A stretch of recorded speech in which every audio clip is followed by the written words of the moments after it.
Boa noite, meus diletos alunos do segundo período de Pedagogia da Faculdade Raimundo Marinho de Penedo. Conforme eu me comprometi com vocês, estou passando por aqui para gravar essa aula, respondendo aos questionamentos que vocês me fizeram através do exercício da semana passada, né?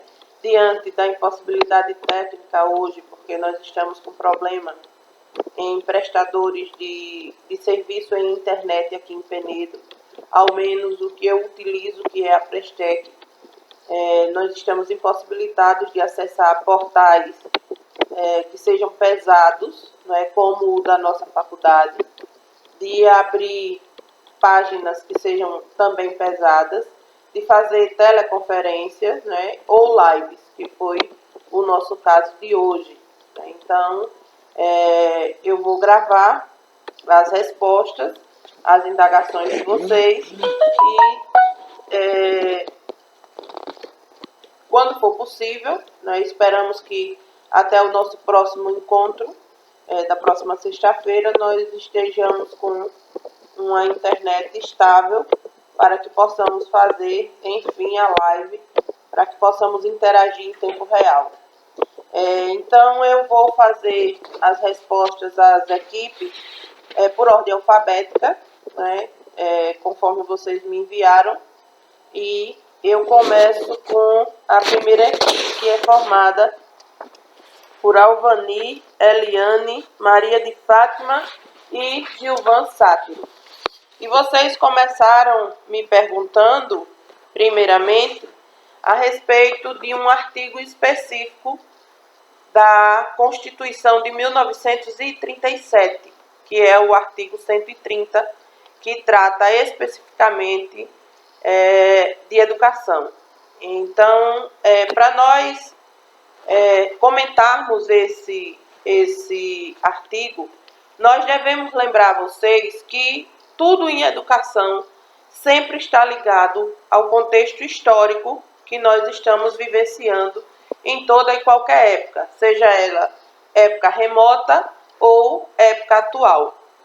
Então, a primeira informação que eu trago para vocês é que a Constituição de 1937 foi a nossa quarta Constituição do Brasil, e ela foi uma Constituição não outorgada, ela foi uma Constituição imposta.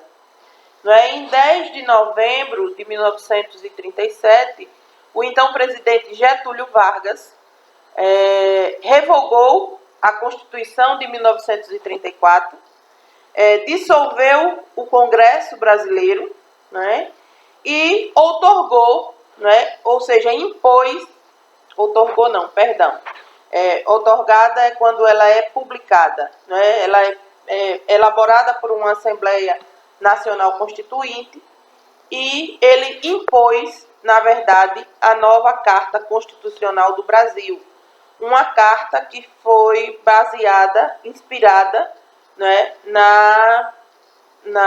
no modelo de governo fascista, ou seja, algo que se aproxima muito, né, de uma ditadura. É tanto que, recentemente, né, com a eleição, durante a campanha e a eleição do atual presidente do Brasil, Jair Messias Bolsonaro, se chamou e se chama muito ele de um governo fascista. Né? Então, não vou explicar mais sobre o governo fascista, porque pretendo que vocês pesquisem, né, para nós, na próxima discussão, nós travarmos um diálogo, né, uma conversa sobre o modelo de governo chamado fascista. Então, está aí um ponto de pesquisa a mais para vocês. Então, ele dissolveu o Congresso, né, suprimiu nessa Carta Constitucional os partidos políticos, né, impôs restrição à imprensa, né, houve exílios nesse período, né, prisão e exílio dos opositores ao governo. Né, então, esse foi o pano de fundo, né, que trouxe a Constituição de 1937. E os reflexos disso para a saúde, para a educação, para todos os serviços públicos foi imenso, né? Então, nós podemos perceber na simples leitura do artigo 130, que foi esse que vocês me referenciaram, a gente percebe a diferença de linguagem para os textos constitucionais que nós temos hoje em dia, né? Se não, vejamos. O artigo 130 da Constituição Federal de 1937, ele diz o seguinte: o ensino primário é obrigatório e gratuito. A gratuidade, porém, não exclui o dever de solidariedade dos menos com os mais necessitados. Assim, por ocasião da matrícula, será exigida aos que não alegarem ou notoriamente não puderem alegar escassez de recursos, uma contribuição módica e mensal para o caixa escolar. Ele traz a questão da obrigatoriedade e gratuidade do ensino para exclusivamente aqueles que não podem pagar. Aos que têm uma condição mínima, segundo esse artigo, a Constituição impôs que esses que são um pouco mais favorecidos, menos necessitados, como eles dizem no texto do artigo, eles devem fazer uma contribuição pequena, não é? Ele diz uma contribuição módica, não é? Pequena, baixa, mensalmente, para manter a gratuidade para os que realmente não podem pagar. E foi aí a origem do nome de um programa que começou como Caixa Escolar, né, no nosso tempo atual, na modernidade. Ele começou com Caixa Escolar, mas depois o Ministério da Educação entendeu que essa nomenclatura deveria ser modificada, justamente em função desse ponto histórico que nós temos na Constituição de 1937.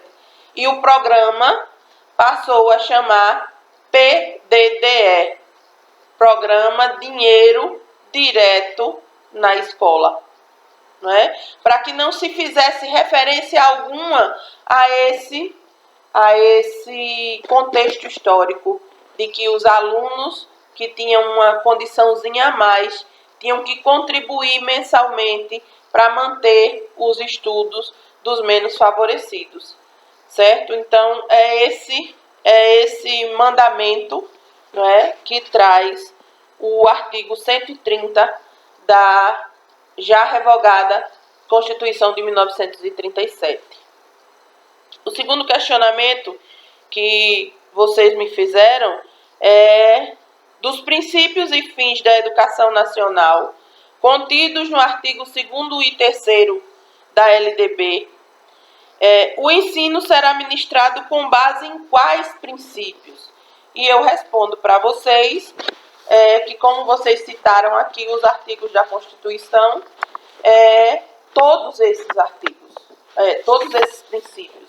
A educação brasileira, a educação escolar, ela deve se aproximar ao máximo de todos esses princípios, não é? Porque cada um deles tem uma função, né? E é necessário, é preciso que toda a educação observe fielmente a cada um deles, porque cada um deles tem uma importância diferente, certo? Então, vamos ver aqui, não é, quais são esses princípios. LDB, artigo 2º.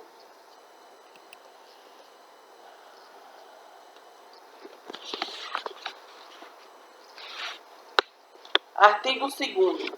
A educação, prestem atenção no que diz a lei, não é? Cada palavra não está posta em cada artigo desse aleatoriamente. Elas têm uma função, né? Sejam juntas ou separadas, elas expressam uma vontade do legislador, né, em relação à educação brasileira. Então, a educação, diz o artigo 2º, dever da família e do Estado, inspirada nos princípios de liberdade e nos ideais de solidariedade humana, tem por finalidade o pleno desenvolvimento do educando, seu preparo para o exercício da cidadania e sua qualificação para o trabalho.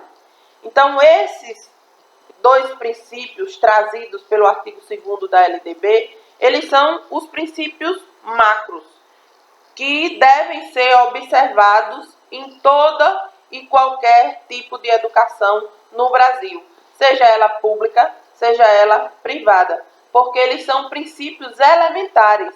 Sem ele, não há condição de vida digna para o cidadão, certo? Porque eles são liberdade, né, que a Constituição traz para nós esse como um princípio fundamentalíssimo. É mais do que fundamental o princípio da liberdade humana. E o segundo princípio que nos traz é o da solidariedade humana, né? São dois princípios basilares de toda e qualquer situação dentro da educação brasileira. E o artigo 3º, ele diz: o ensino será ministrado com base nos seguintes princípios. Veja que no artigo 2º, ele trata da educação como um todo. E no 3º, ele já elenca princípios que devem ser observados no ensino. Então, esses princípios do ensino estão diretamente ligados à nossa profissão docente. Ele está falando aqui diretamente para os professores, porque ele diz o ensino. Né? Vejam que são termos diferenciados. No artigo 2º, por isso que eu disse a vocês que os princípios do artigo 2º são os macro, né? Envolvem toda a educação, né? Toda a atitude em educação, certo? E o 3º, o legislador já direcionou diretamente para o ensino apenas. Ele diz: o ensino será ministrado com base nos seguintes princípios. E aí começa cada um inciso, não é? No total de 13, ele elenca princípios que o ensino deve observar. E, logicamente, não existe ensino sem professor. Então, esse artigo 3º está direcionado diretamente ao profissional docente. E são eles os princípios. Primeiro, igualdade de condições para o acesso e permanência na escola. Não é? Não basta hoje em dia universalizar o ensino, porque eu enfatizei isso em sala de aula com vocês, que universalização é apenas acesso à vaga. Né? E o princípio diz igualdade de condições para o acesso e permanência na escola. E aí a gente acrescenta nas entrelinhas permanência com êxito. Né? Porque também não adianta você permanecer na escola. Essa permanência, entende-se que é uma permanência com êxito. Aquela em que o aluno não fica repetindo de ano. Ok? O segundo princípio diz da liberdade de aprender, ensinar, pesquisar e divulgar a cultura, o pensamento, a arte e o saber. Não é permitido a ninguém no ensino, né? E aí a gente cita o exemplo de professores. Por exemplo, eu tomei conhecimento ano passado que havia uma professora em determinada escola de ensino fundamental da rede estadual que estava se negando não é, a dar aulas de ensino religioso, falando das demais, além da dela, das demais denominações religiosas. Então, foi uma conselheira do conselho dessa escola que veio me consultar e eu preparei como dizia minha avó, um escritozinho, aí entreguei à conselheira e disse que eles como conselho da escola, deveriam convocar essa professora para uma extraordinária do conselho e alertá-la de que ela estava cometendo um crime, né? E que se ela insistisse nessa postura, o conselho teria que denunciá-la à GERE, né? Que é a gerência de ensino a qual a escola está ligada. E a conselheira seguiu as minhas orientações e a escola conseguiu resolver esse problema, porque esse segundo princípio do ensino é um princípio de liberdade, né? De aprender, de ensinar, de pesquisar, de divulgar culturas, certo? A escola é o local propício para essas ações.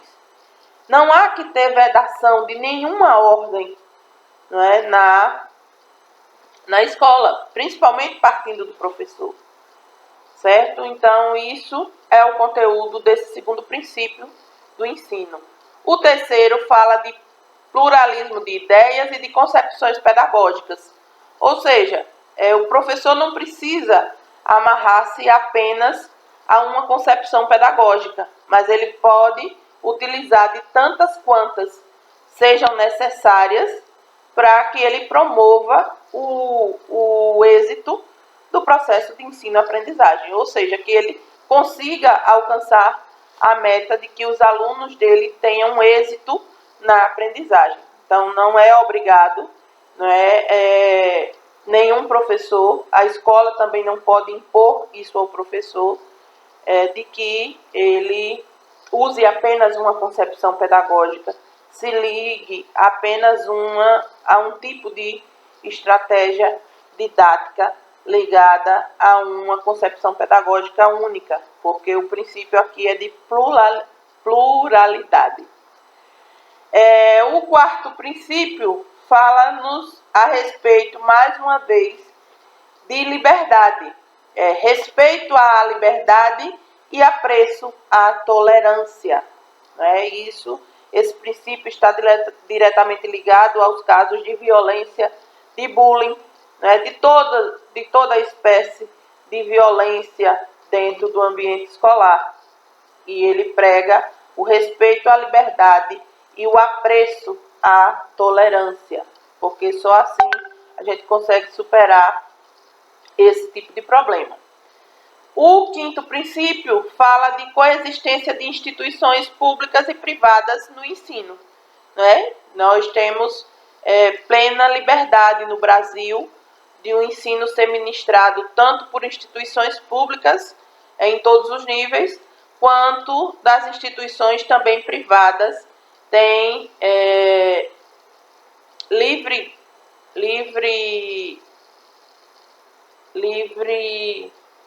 coexistência, como diz o próprio princípio, e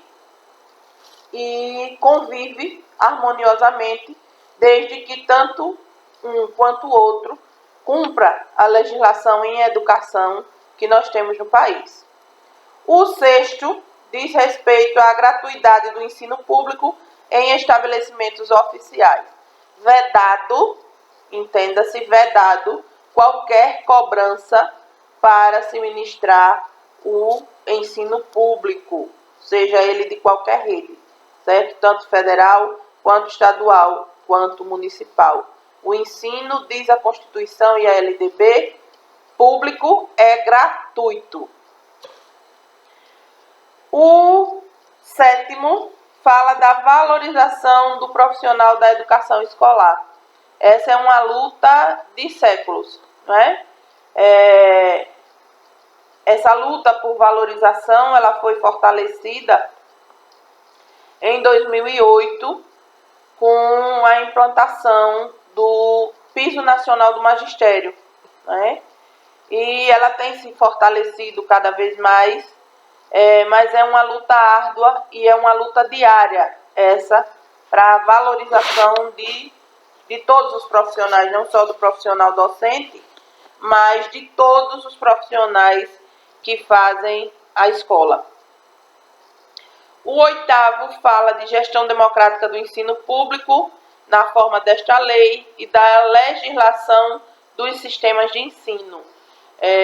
O que prega a Constituição e o que prega a LDB é que o modelo ideal, prestem bem atenção, eu estou falando de modelo ideal, modelo conforme prega a teoria, é de gestão pública, né, nas escolas de ensino público. Porém, não é essa a nossa atual realidade. A realidade que ainda temos no Brasil, principalmente em nível municipal, ainda não é da gestão democrática para as direções de escola, certo? Inclusive o Estado, ele começou, né, com a gestão democrática, mas teve que retroagir, replanejar, reavaliar a gestão democrática e optou atualmente por critérios de meritocracia. Né? O que é isso? O resultado, a produção daquela escola. E como é que tem sido medido isso? Através dos índices do IDEB. Então, hoje os gerentes regionais, né, e os diretores de escola da rede estadual, eles são escolhidos, né, pelo IDEB que suas escolas promovem, né, alcançam, melhor dizendo. Então, mas a sugestão da Constituição Federal e da nossa LDB é que as escolas implantem a gestão democrática, né, para os cargos de direção da sua escola, de cada escola, melhor dizendo. O 9º fala da garantia do padrão de qualidade. De uns anos para cá, né, percebeu-se que não bastava universalizar, como eu já disse no princípio anterior, garantir vaga para aluno. Não é que essa educação que era ministrada nas escolas públicas, elas precisavam ter metas de qualidade a serem cumpridas. Né? E tanto que isso virou um princípio a ser seguido pelo ensino brasileiro. Então, a gente precisa manter um nível de qualidade, né? E aí se reorganizou os sistemas avaliativos institucionais, os sistemas de avaliação interna e externa, né, de cada escola. E hoje se valoriza muito os resultados desses sistemas avaliativos para que a educação possa avançar no que diz respeito aos padrões de qualidade. Né? E isso envolve toda uma série de critérios, de atitudes que precisam ser tomadas por todos os atores da educação, desde o secretário de educação, né, seja ele estadual, municipal, né, um ministro da educação, falando-se no âmbito federal, desde a atitude desse gestor maior até o porteiro que nós temos nas nossas escolas. De cada ator do processo educacional são exigidas determinadas posturas para que se alcance, né, essa qualidade de educação que a gente busca incessantemente todos os dias nas instituições escolares. O 10º fala de valorização da experiência extraescolar. Né? Tem alunos que não tiveram oportunidade de matricularem-se no ensino regular na idade certa, atualmente, aos 6 anos de idade, né, ou aos 4 anos de idade, quando se fala de educação infantil. Então, para muitos alunos, principalmente oriundos de zona rural, né, onde não há uma oferta regular de educação infantil, eles chegam com uma certa defasagem de idade já, de acordo com o que diz a lei, que atualmente, para o ensino fundamental, é de 6 anos. Né? Então, o que é que se faz com esse aluno? A própria LDB traz essas respostas.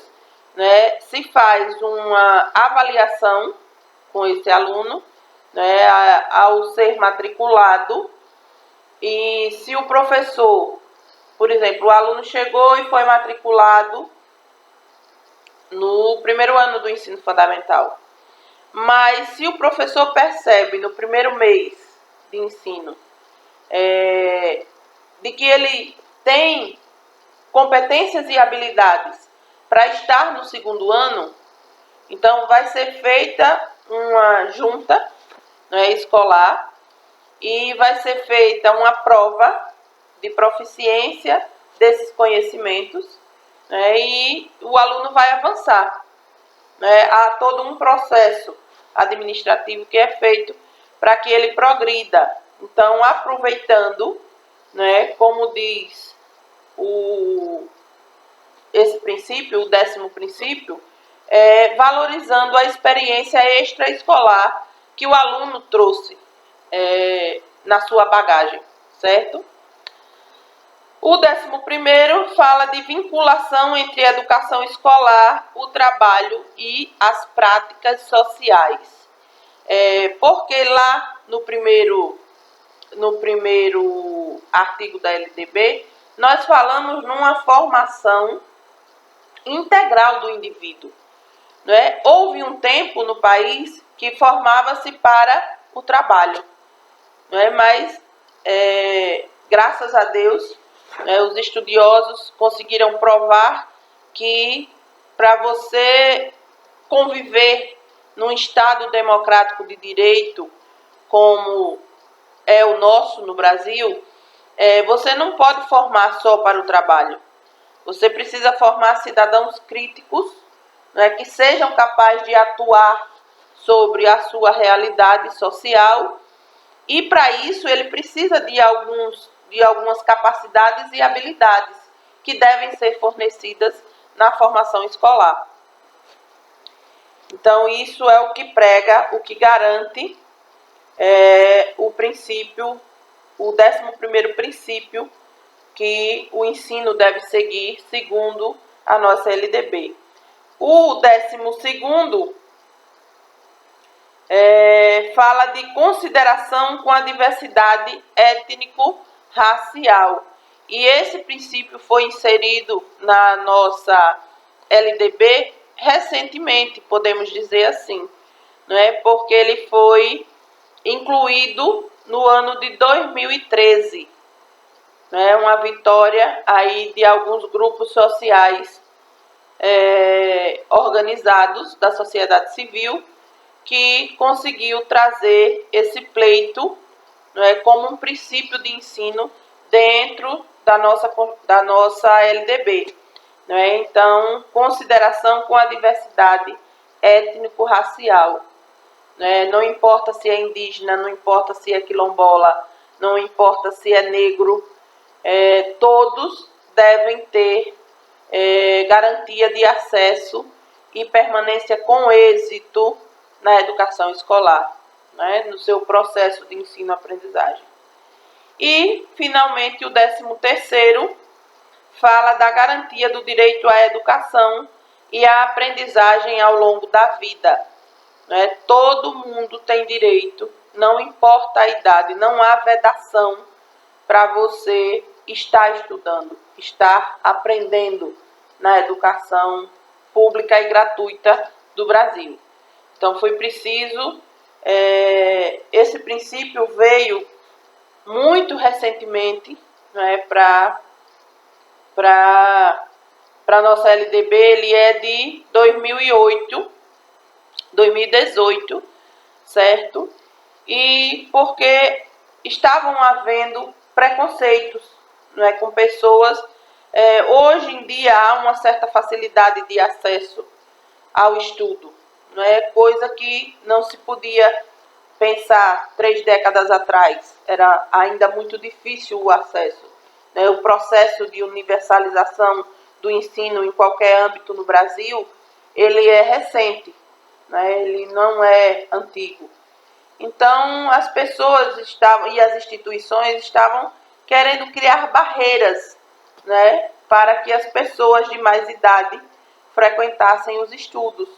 Então, teve que ter um princípio, né, colocado na nossa LDB para que essas pessoas tivessem esse acesso garantido, né, e ofertado pela educação pública, certo? Então, com isso, nós fechamos os comentários a respeito do ensino, né, de que princípios o ensino no Brasil deve seguir.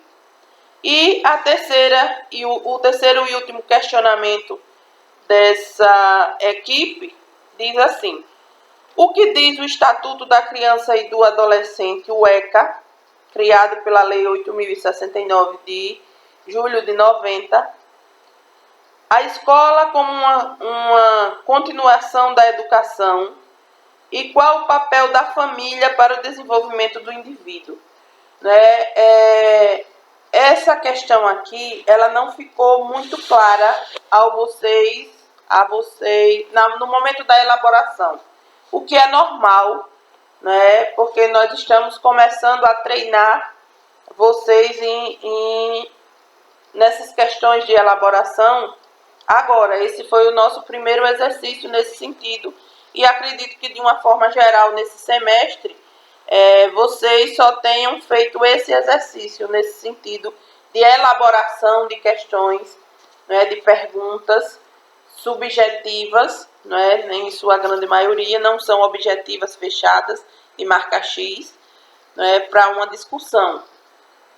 Então, mas eu acredito que o que vocês querem saber aqui é como é que o ECA cobra essa responsabilidade, esse dever dos pais ou responsáveis em relação à educação dos seus filhos, né?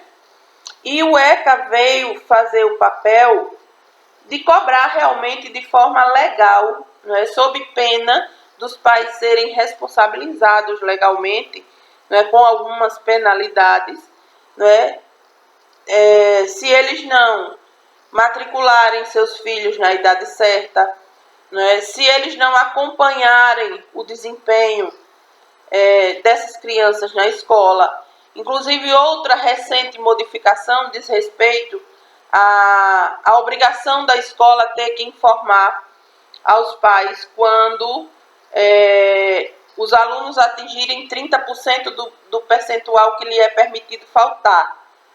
Hoje isso é uma obrigatoriedade legal, e o Estatuto da Criança e do Adolescente cobra desses responsáveis através desse tipo de ação, entendeu?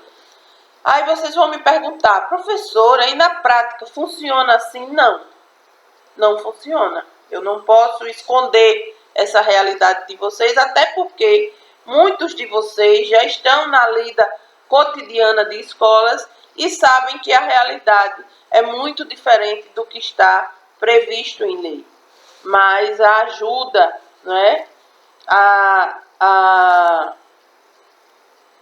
e outra, chamar a atenção para vocês. Vocês colocaram aqui, eu acho que esqueceram de colocar aqui na elaboração do texto da pergunta. Veja a segunda parte da pergunta. Vocês falam do Estatuto da Criança e do Adolescente, qual foi a lei que criou o Estatuto. Aí colocaram um ponto e disseram: a escola como uma continuação da educação, e qual o papel da família para o desenvolvimento do indivíduo, né?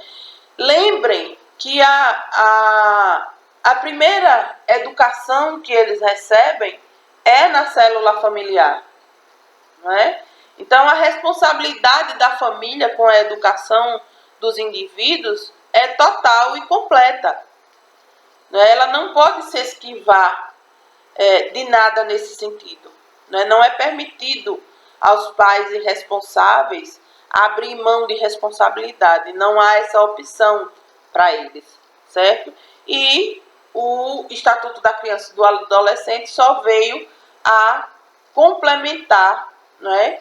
Na verdade, como eu disse para vocês na aula passada, o Estatuto da Criança e do Adolescente, inclusive, é anterior à nossa LDB.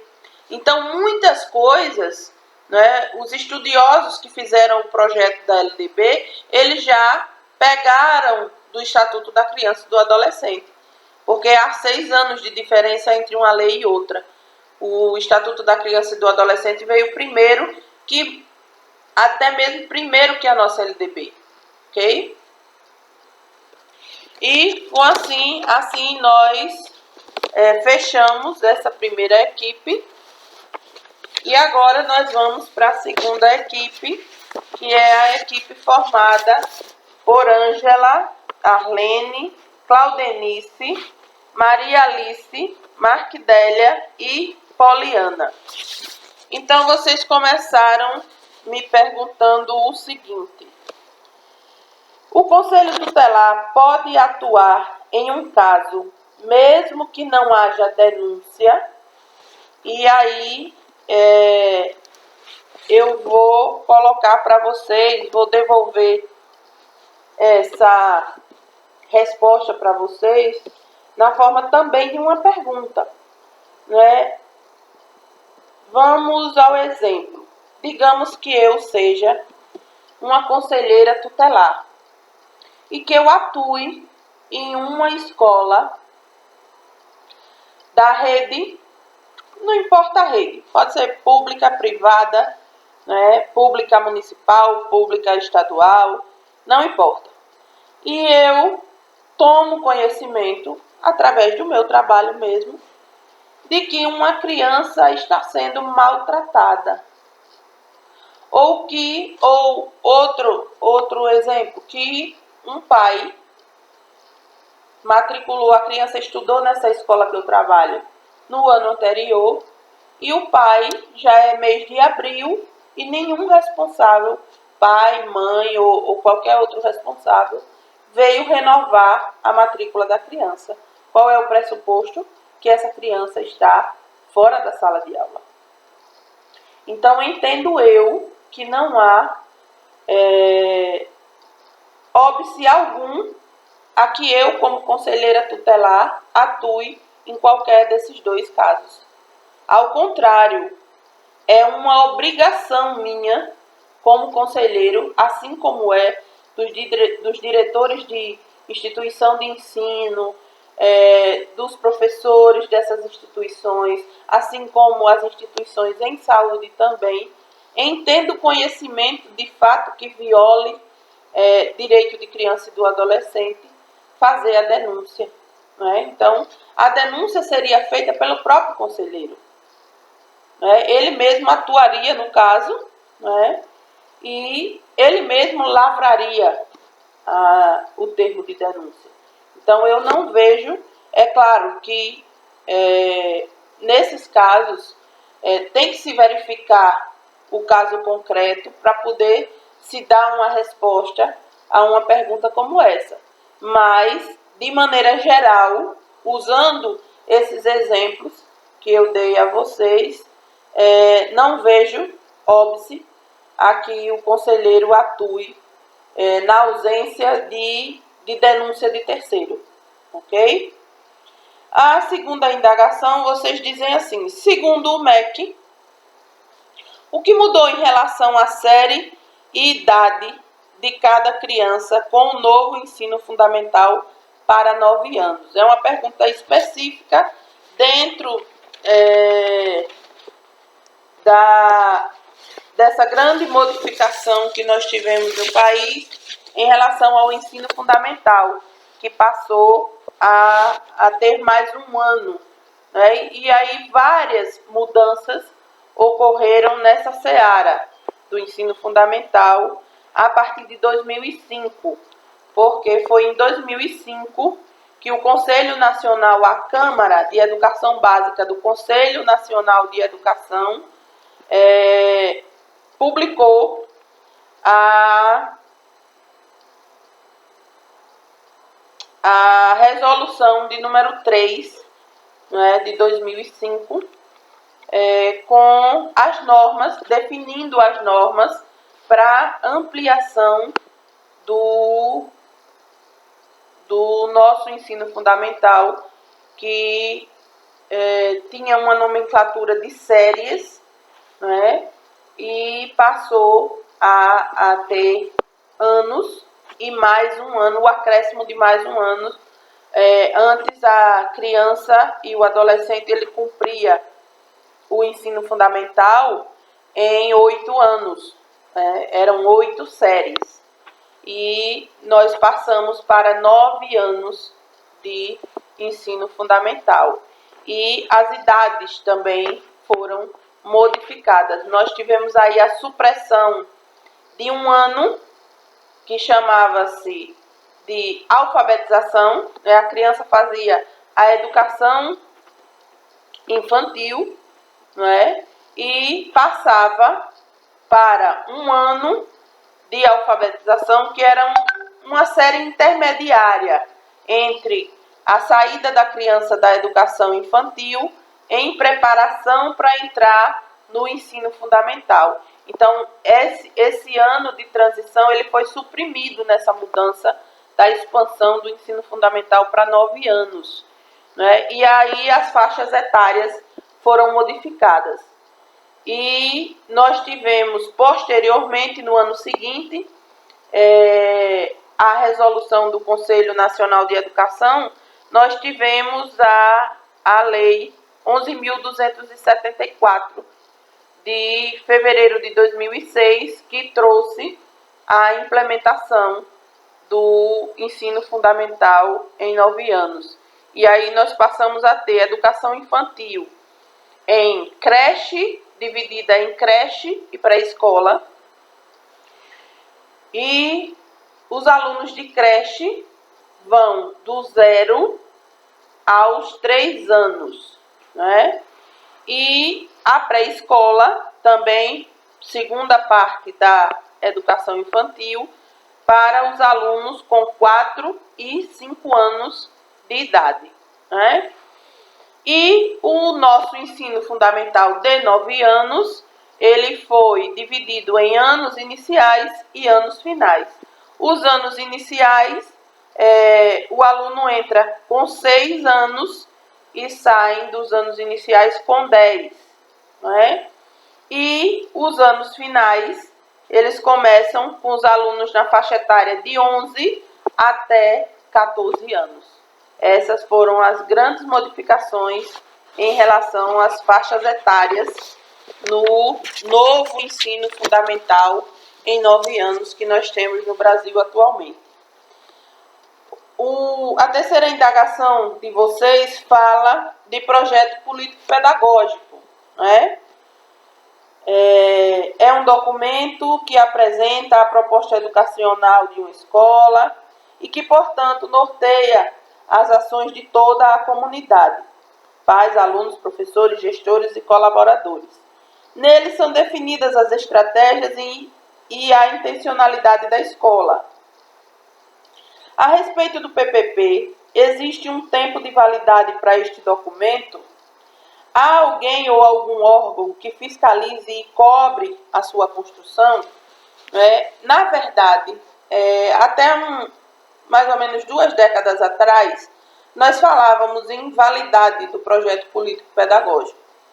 Com toda a modificação do contexto histórico do Brasil e da progressão da tecnologia, de novos programas e projetos do Ministério da Educação, devido a uma série de fatores, tecnicamente hoje não se fala em validade do projeto político-pedagógico, mas fala-se em tempo de atualização.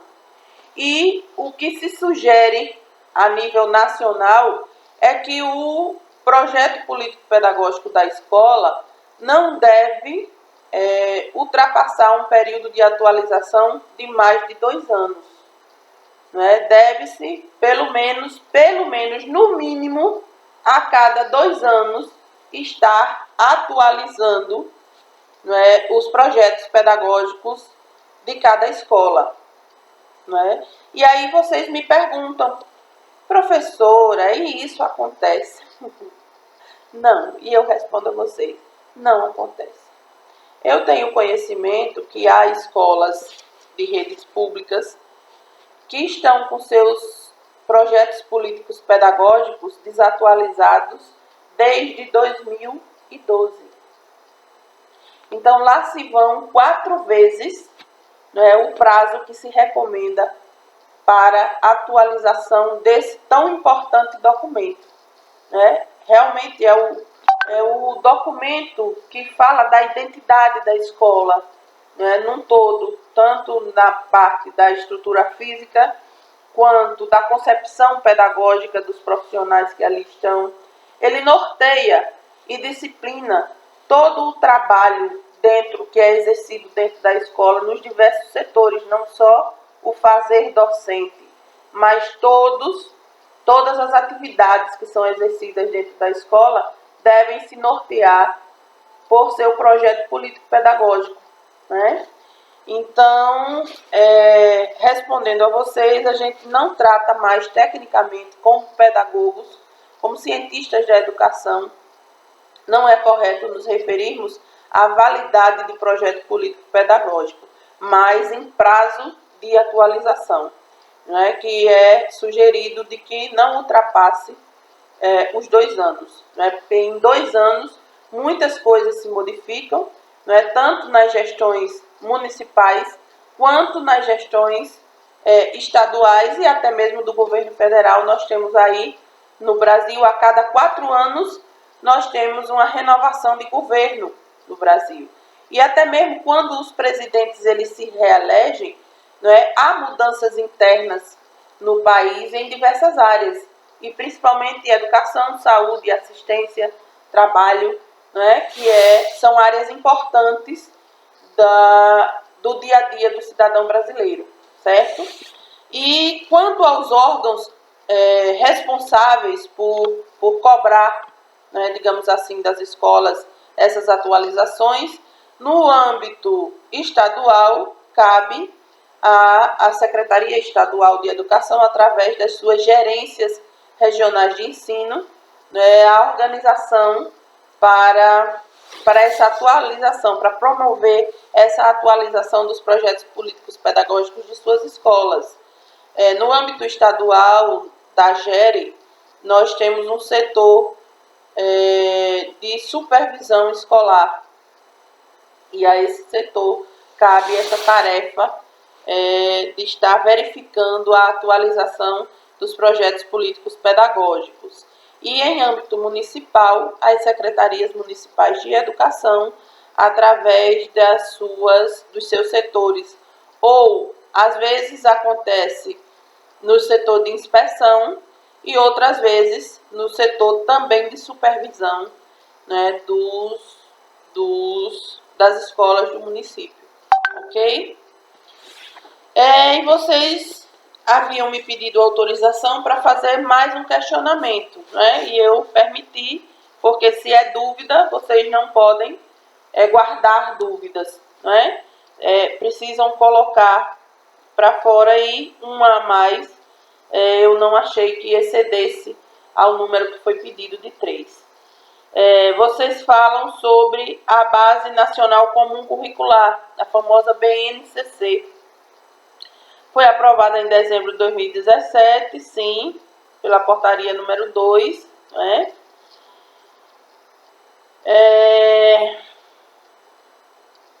mas só chegaria à sala de aula quando os currículos de estados e municípios fossem elaborados ou reelaborados em um prazo de até 2 anos após a homologação pelo MEC.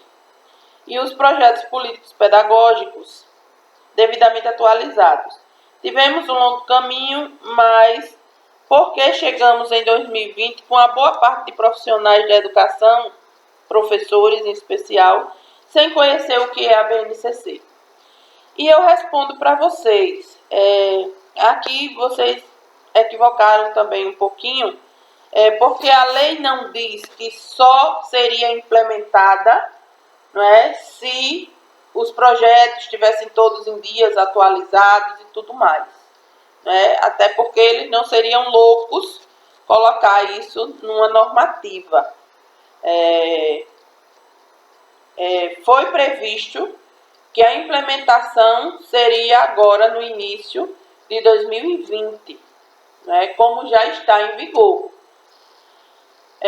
Se houve uma falha no processo de capacitação dos profissionais docentes, né, porque esse tipo de capacitação não é uma capacitação que seja feita apenas para diretores e coordenadores. Isso precisa ser uma capacitação abrangente, né? Principalmente para os interessados, aqueles que estão na ponta do processo, que vão ser os executores das diretrizes nacionais, né? Que são os professores. Quem está lá na sala de aula, no dia a dia, com o aluno, é o professor. Então, a capacitação precisa ser uma capacitação abrangente.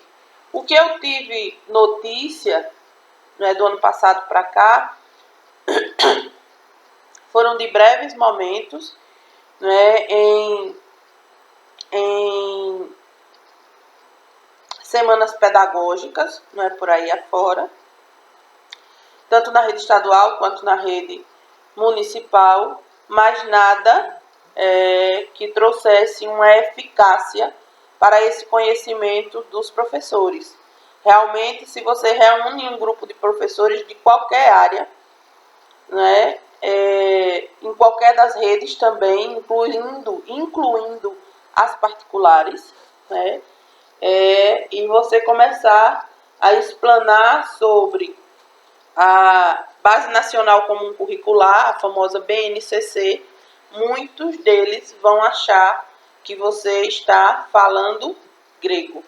Infelizmente, essa é mais uma realidade, triste realidade, que nós temos na educação do nosso Brasil.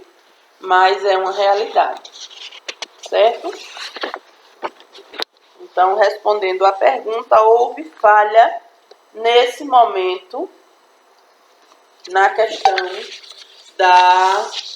das capacitações, né, das formações para professores, né, a respeito da BNCC, né? Porque a Base Nacional Comum Curricular, ela implica numa série de mudança de atitudes e valores educacionais. Então, é necessário que sente com o professor aqueles que são dos anos iniciais, separados dos que são dos anos finais do ensino fundamental, né? Porque são visões diferentes, estratégias diferentes que precisam ser utilizadas, tudo isso para que se alcance, né, essa qualidade da educação que nós tratamos lá no início da aula hoje, nos princípios do ensino no Brasil, ok? Vamos agora para a equipe formada pela Gesiane, Jocássia e Josilene. Então, vocês me perguntaram primeiramente o que é legislação da educação. Legislação da educação é tudo na nossa vida. Né? Como eu já havia falado para vocês nas aulas presenciais, nas nossas primeiras aulas presenciais, em que nós tratamos do início do estudo da LDB, a legislação é todo o arcabouço, toda a estrutura jurídica, né, que nós temos e de normas que nós temos no nosso Brasil. Então, legislação para a sobrevivência da educação é tudo. Sem a legislação, nós não teríamos como operacionalizar a educação, como prestar esse serviço em educação para o povo brasileiro. Então, e eu cheguei até a fazer um comparativo. Eu disse, olha, vocês devem ter a LDB como livro de cabeceira de vocês, se vocês querem ser bons profissionais em educação realmente, né? Porque a LDB está para nós, assim como a Bíblia está para nós cristãos, né? Então é uma importância tamanha que tem a legislação para a nossa vida profissional, ok? Segundo pensamento, segundo questionamento de vocês, diz como é organizada a hierarquia de leis brasileira e sua importância. Falei para vocês em sala de aula que o nosso arcabouço, a nossa estrutura legislativa de legislação em educação no Brasil, ela tem uma formação de pirâmide. No topo da pirâmide, nós temos a Constituição Federal do Brasil. Abaixo da Constituição, nós temos a LDB, a Lei de Diretrizes. Pelo nome, você já tem a definição, né, da importância dessa lei para nós da educação. Ela diz Lei de Diretrizes e Bases da Educação. Vem abaixo da Constituição.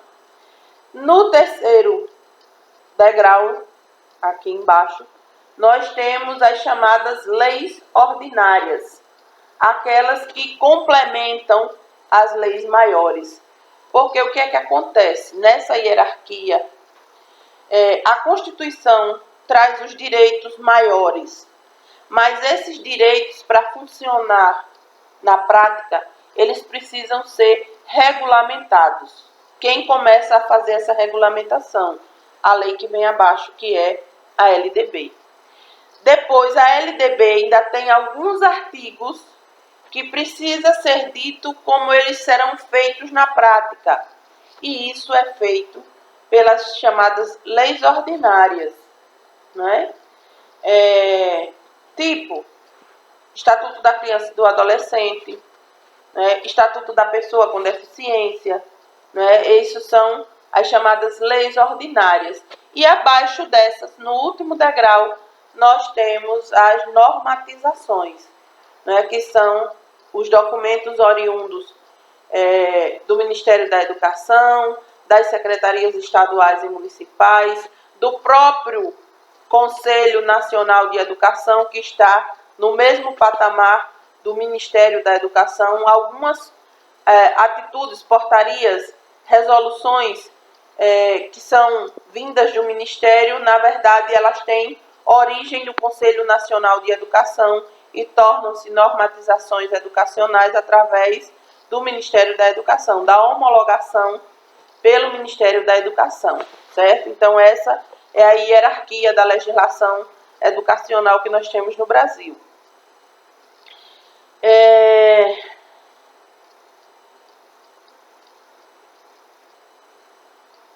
A terceira pergunta vocês fazem sobre ensino fundamental em 9 anos, a expansão do ensino fundamental para 9 anos, e eu, inclusive, já respondi, né, dando o número da lei que trouxe a expansão do ensino fundamental, que é de 2006. Houve uma portaria com as primeiras regras, que foi emitida em 2005, mas a lei para a expansão do ensino fundamental, ela só saiu em 2006, certo?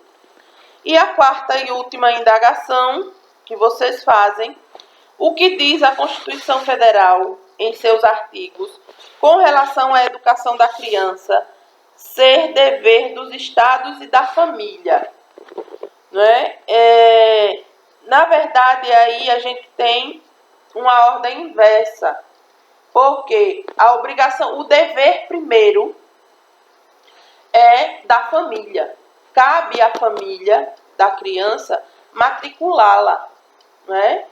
E ao Estado, não é, promover todas as condições necessárias para que essa criança ela tenha acesso e permaneça na escola, não é, com um ensino público e gratuito de qualidade. Esses são mais ou menos, em palavras muito simples, os deveres de cada um dentro desse processo, ok? Com isso, nós terminamos, né, responder a vocês, e isso está previsto, esse dever, obrigação, está previsto na Constituição nos artigos 205 e 206. Agora nós vamos para a equipe composta por Maria Cícera, Tatiane e Thaís. As meninas começaram me perguntando a respeito, as instituições educativas têm o direito de optar por qualquer modelo de gestão educacional? Sim. Nós vimos nos princípios do ensino, que é a liberdade de aprender, de ensinar, pesquisar, divulgar a cultura, o pensamento, a arte e o saber. E para essa pergunta especificamente, o princípio número 3 do artigo 3º da LDB responde claramente: pluralismo de ideias e de concepções pedagógicas, ok? Quanto especificamente ao modelo de gestão, eu disse a vocês também, baseado no princípio do ensino, de que o modelo sugerido pela Constituição e pela LDB é o de gestão democrática, né? Agora, por que vias vai acontecer essa gestão democrática? Eu também dei exemplo para vocês. Ela pode ocorrer tanto pela eleição direta para o cargo de diretor, né, como por um outro modelo, que é o que está sendo aplicado pela Nonagere, aqui nos municípios que ela atende, que são 9 municípios. Do quesito da meritocracia, não é? Aquela escola, não é, que tiver melhores resultados no IDEB, é escolhido o diretor, não é? O diretor dela é escolhido através desse critério, certo? O professor que obtiver naquela escola melhores resultados, que a sua turma tiver melhores resultados, automaticamente ele é convidado a assumir a direção da escola. Essa é uma forma de critério e é também uma espécie de gestão democrática, né, baseado na meritocracia, certo? Então, o que não é permitido no país, é banido do país, é a gestão autoritária, não é? Que não se baseie na participação popular, na participação da comunidade escolar, né? Aquela em que o diretor resolve tudo ao modo dele, né? Essa realmente tem se banido da educação do Brasil, porque a sugestão trazida pela Constituição, volto a responder, trazida pela Constituição e pela LDB, é o modelo de gestão democrática. A segunda indagação que vocês me fizeram foi: de acordo com o Estatuto da Criança e do Adolescente, é permitido a adoção de uma criança sem a permissão dos pais biológicos? Não, em hipótese alguma, né?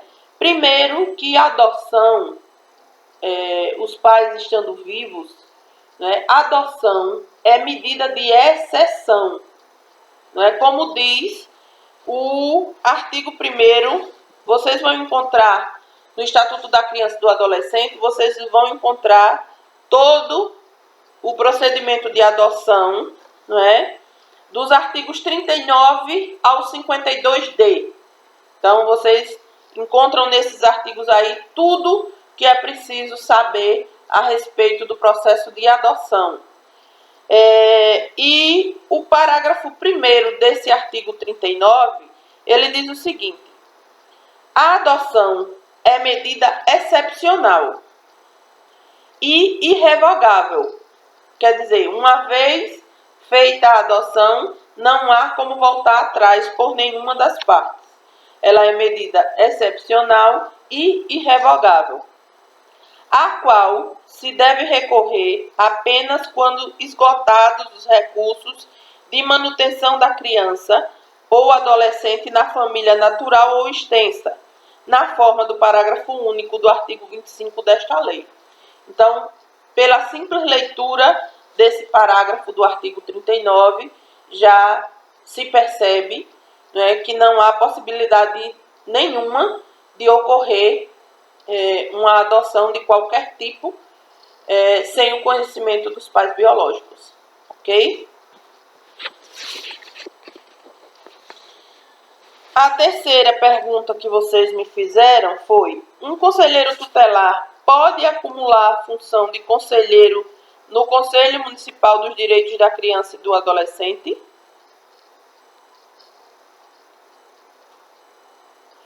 E a lei, o Estatuto da Criança e do Adolescente, ele não traz nenhum impedimento quanto a isso, certo?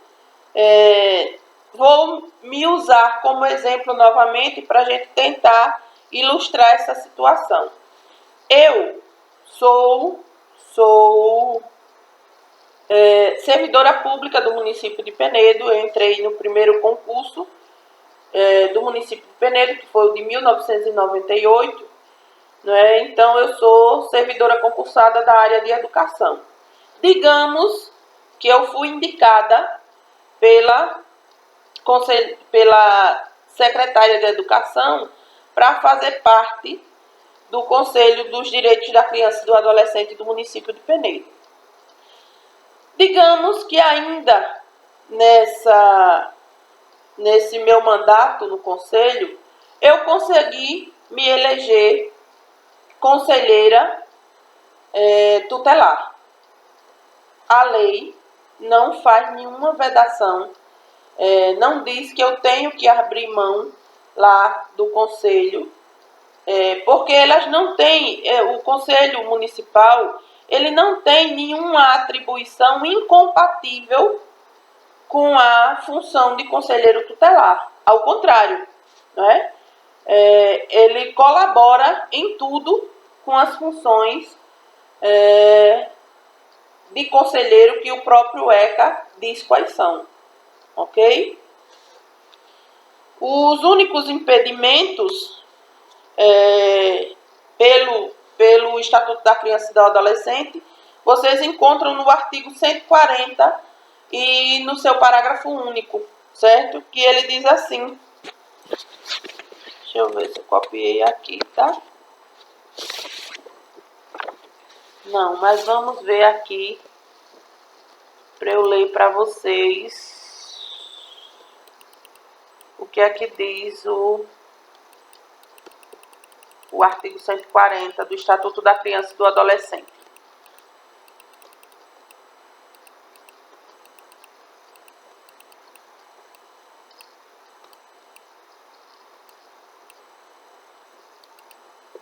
Artigo 140, parágrafo 1º. Dos impedimentos.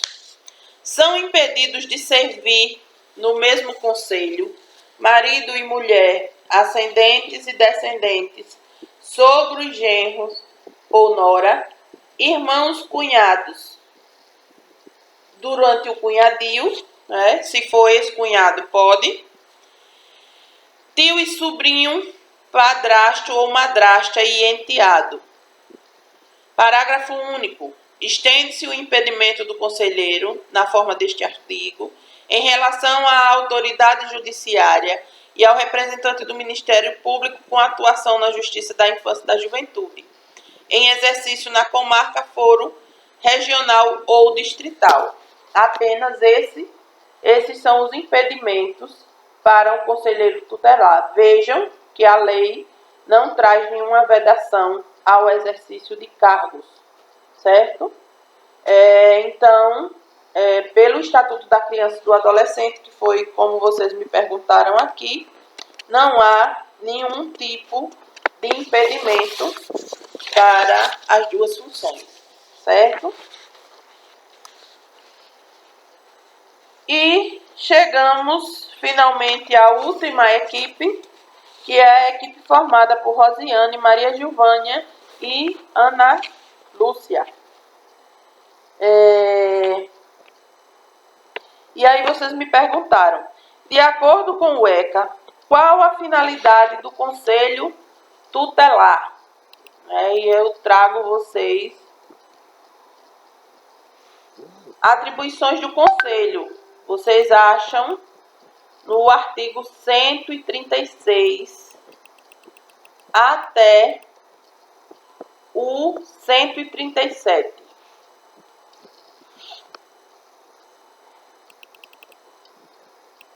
E dizem assim, artigo 136. São atribuições do Conselho Tutelar: atender as crianças e adolescentes nas hipóteses previstas nos artigos 98 e 105, aplicando as medidas previstas no artigo 101, incisos de 1 a 7. Segundo, atender e aconselhar os pais ou responsável, aplicando as medidas previstas no artigo 129, dos incisos 1 a 7. Terceiro, promover a execução de suas decisões, podendo, para tanto, a linha A, requisitar serviços públicos nas áreas de saúde e educação, serviço social, previdência, trabalho e segurança. B, apresentar junto à autoridade judiciária nos casos de descumprimento injustificado de suas deliberações. Ok? Inciso 4º, encaminhar ao Ministério Público notícia de fato que constitua infração administrativa ou penal contra os direitos da criança ou adolescente. 5. Encaminhar à autoridade judiciária os casos de sua competência. 6. Providenciar a medida estabelecida pela autoridade judiciária dentre as previstas no artigo 101, dos incisos de 1 a 6, para o adolescente ou autor de ato infracional. 7. Expedir notificações. 8. Requisitar certidões de nascimento e de óbito de criança ou adolescente quando necessário. 9. Assessorar o Poder Executivo local na elaboração da proposta orçamentária para planos e programas de atendimento dos direitos da criança e do adolescente. 10. Representar em nome da pessoa e da família contra a violação dos direitos previstos no artigo 220, parágrafo 3º, inciso 2º, da Constituição Federal. 11. Representar ao Ministério Público para efeito das ações de perda ou suspensão do poder familiar, após adotadas as possibilidades de manutenção da criança ou do adolescente junto à família natural. 12. Promover e incentivar na comunidade e nos grupos profissionais ações de divulgação e treinamento para o reconhecimento de sintomas de maus tratos em crianças e adolescentes. Parágrafo único. Se no exercício de suas atribuições o Conselho Tutelar entender necessário o afastamento do convívio familiar, comunicará incontente o fato ao Ministério Público, prestando-lhe informações sobre os motivos de tal entendimento e as providências tomadas para a orientação, o apoio e a promoção social da família.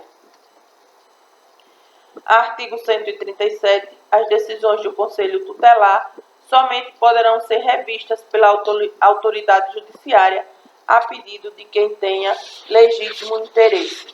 Então, meninas, vocês terão a resposta dessa primeira pergunta de vocês, está nos artigos 136 e 137 do Estatuto da Criança e do Adolescente.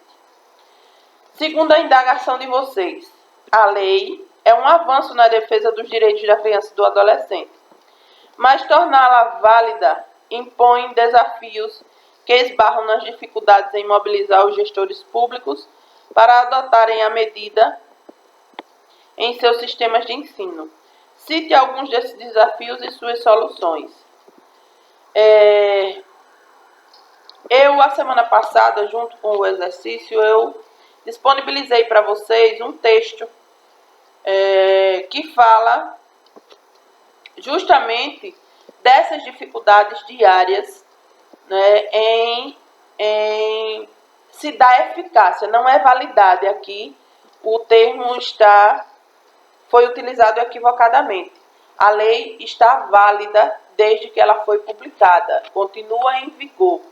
Se dá eficácia, se dá efetividade ao cumprimento dessa lei, é outra história, certo? Tirar do papel e realizar na prática tal qual ela foi pensada para o papel, vai mais 500, entendeu? Então, é uma série de dificuldades que eu não tenho como elencar aqui no momento, mas que parte delas vocês já vivem nas escolas municipais, né? A questão mesmo de merenda escolar, a questão de disponibilidade de saúde para os alunos dentro das escolas, né? São sortes de exemplos que nós temos para dar a vocês. E em relação às soluções, cada um vai encontrar de uma maneira na sua escola. Depende de você lutar incessantemente. Não é porque você pediu uma primeira vez o gestor e você não foi atendida que você vai deixar de pedir. Você vai deixar de mostrar que aquilo não está funcionando a contento, que não está garantindo os direitos dos seus alunos. Entendeu? É uma luta incessante, é uma luta árdua e que, digo a vocês, poucos estão dispostos, porque nós também pagamos um preço por cobrar esses direitos de crianças e de adolescentes, né, que são indefesas e nesse sentido não podem fazê-lo. É preciso que nós façamos, nós que somos adultos e que temos um mínimo de informação, né, e conhecimento a respeito da lei. Então eles dependem exclusivamente da nossa luta em defesa dos direitos deles. E a terceira indagação que vocês fazem. Explique a seguinte afirmativa: a educação tornou-se refém da falta de limite proveniente da interpretação dos direitos conferidos à criança e ao adolescente, levando a uma crise profunda no ensino.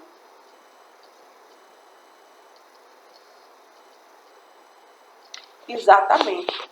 Essa frase aqui vocês retiraram daquele artigo que eu mandei para vocês a semana passada, não é? Exatamente, é uma coisa, isso aqui é uma coisa que eu combato muito. Inclusive, como eu disse a vocês na aula gravada da semana passada, na Semana da Pedagogia do ano passado, a segunda Semana da Pedagogia da Faculdade Raimundo Marinho de Penedo, nós tivemos como tema central a questão da violência doméstica e seus reflexos na sociedade e na escola, no ambiente escolar. E nós optamos por dividir esse tema em 3 blocos, que foram tratados em 3 mesas redondas com focos diferentes. Então, no primeiro dia, e o que eu considero assim, o mais importante, foi sobre o foco jurídico. Não é? Nós trouxemos esse tema sobre o foco jurídico. Então, nós trouxemos para a mesa, que foi mediada pela doutora Luciana, que é advogada, à época era presidente, ainda é presidente da seccional da OAB aqui em Penedo, e era coordenadora do curso de Direito aí da Faculdade Raimundo Marinho. E nós trouxemos para essa mesa redonda, a professora Luciana foi a mediadora, e nós trouxemos o doutor Claudemiro Avelino, que é juiz titular da 2ª Vara aqui de Penedo, do Fórum de Penedo, e nós trouxemos o conselheiro tutelar Alisson Dantas, que é também aluno do curso de Direito da Faculdade Raimundo Marinho de Penedo, para nós desmistificarmos justamente essa questão de que a autora se refere aqui, que a educação tornou-se refém da falta de limite proveniente da interpretação dos direitos conferidos à criança. Por quê? Criou-se todo um mito em relação ao Estatuto da Criança e do Adolescente, em relação à disciplina, ao poder disciplinar dos pais sobre as crianças, não é? E até mesmo o poder disciplinar da escola, do professor sobre o seu aluno, não é? Da direção da escola, da coordenação sobre os alunos, não é? É uma interpretação equivocada. Como eu disse a vocês na aula remota da semana passada, o Estatuto da Criança e do Adolescente não veio para proibir a disciplina de criança alguma. Não veio para tirar a autoridade de pai ou de professor ou de quem quer que seja. Né? Isso é uma interpretação errada e, como bem disse a autora, tornou a educação refém dessas crianças. Né? Porque, na maioria das vezes, né, você vai falar com autoridade para uma criança e ela finge que você está maltratando ela e lhe ameaça de denunciar ao Conselho Tutelar. É isso que a gente vê na prática, né? Principalmente em escolas de periferia, que os pré-adolescentes, digamos assim, já são mais descolados, né? Isso trouxe repercussões, inclusive, para a área penal, né? Porque você passou a ver, por exemplo, autoridades policiais, quando pegava um adolescente, apreendia, né? Porque adolescente não se prende, se apreende. Então, quando ele apreendia um adolescente, principalmente em estado de flagrância de ato infracional, a primeira coisa que ele dizia: não bate em mim não, não me empurre não, que eu vou dizer ao juiz. E nós tivemos, no começo da implementação do Estatuto da Criança e do Adolescente, muito policial processado administrativamente por essas questões. Né? Então, é uma interpretação errada que se faz da lei e muitas vezes eu já presenciei conselheiros tutelares mal formados e mal informados, né, pregando essa mesma teoria. E não, digo a vocês, o Estatuto da Criança e do Adolescente, ele veio para punir os excessos, né? Pais e mães que diziam que em nome da disciplina espancavam crianças e adolescentes, causando maus tratos, agressões, torturas, submetendo essas crianças e adolescentes a torturas, né? É que não se admite. E foi para isso, para proteger integralmente, né, as crianças e os adolescentes brasileiros, que essa lei veio. Mas ela não veio para interferir na disciplina moderada, né, de nenhum pai, de nenhum professor, né, que queira só o bem da educação, né, de seus filhos e de seus alunos. Ok? Então, com isso, a gente explica essa afirmativa da autora Janine, ok? Então, com isso, eu cumpro a minha promessa a vocês, né, de que iria gravar essa aula para que vocês possam ter todas essas indagações respondidas por mim, né, e rogo a Deus que nós possamos ter nosso encontro presencial ao vivo, né, virtual ao vivo, né, em tempo real, na próxima aula, se Deus assim permitir, ok? Um beijo no coração de vocês, continuem em oração para que essa pandemia afaste-se do nosso país, né, e que nós possamos retomar as nossas vidas de onde paramos, né, melhorados, com certeza. Ninguém passa por uma provação como nós estamos passando e nós ainda estamos a gente faz parte de uma elite ainda em meio a essa provação toda, porque milhares de pessoas já estão passando fome, já estão passando toda sorte de privação. Então, continuemos em oração, também pedindo misericórdia a Deus para todas essas pessoas e para que esse mal afaste-se logo das nossas vidas. Um beijo no coração de vocês e encontro vocês virtualmente de hoje a 8, se Deus assim permitir. Boa noite e um bom final de semana a todos. Um abraço.